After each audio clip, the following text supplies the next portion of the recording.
বন্ধুসকল নমস্কাৰ গ্ৰহণ কৰিব মোৰ এই HR টেক চেনেলটোত আপোনালোকক স্বাগতম জনাইছোঁ বহুতৰে অসুবিধা হয় যে ফেচবুক একাউণ্টত আপোনালোকৰ নাম্বাৰবোৰ যদি শ্ব' হৈ থাকে তেতিয়া বেলেগ কোনোবা ল'ৰা হওক বা ছোৱালীয়ে হওক বেলেগক ডিষ্টাৰ্ব কৰিব পাৰে নাম্বাৰবোৰ লৈ সেয়ে আপোনালোকে আপোনালোকৰ একাউণ্টৰ পৰা আপোনালোকৰ নাম্বাৰ হওক বা ইমেইলে হওক এইবোৰ হাইড কৰি ৰাখিব পাৰে যদি আপুনি বিচাৰে আহকচোন মই কেনেকৈ ভিডিঅ'টোত দেখাই দিম কেনেকৈ নাম্বাৰবোৰ হাইড কৰিব লাগে আহক ভিডিঅ'টো আৰম্ভ কৰোঁ আপোনালোকে প্ৰথমে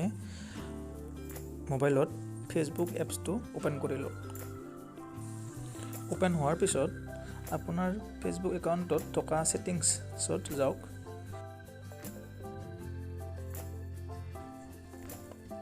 গৈ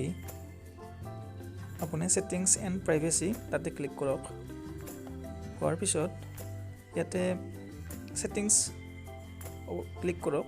পাৰ্সোনেল এণ্ড একাউণ্ট ইনফৰমেশ্যন তাতে ক্লিক কৰক পিছত আপুনি কণ্টেক্ট ইনফো হয় তাৰ নাম্বাৰটো দেখা পাইছে আপুনি ক্লিক কৰি লওক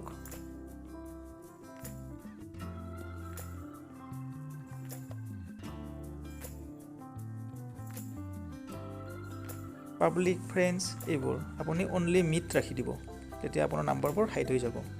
তেনেকৈ আপুনি ইমেইল আইডিটো অনলি মি কৰি ৰাখক তেতিয়া আপোনাৰ নাম্বাৰবোৰ হাইড হৈ যাব থেংক ইউ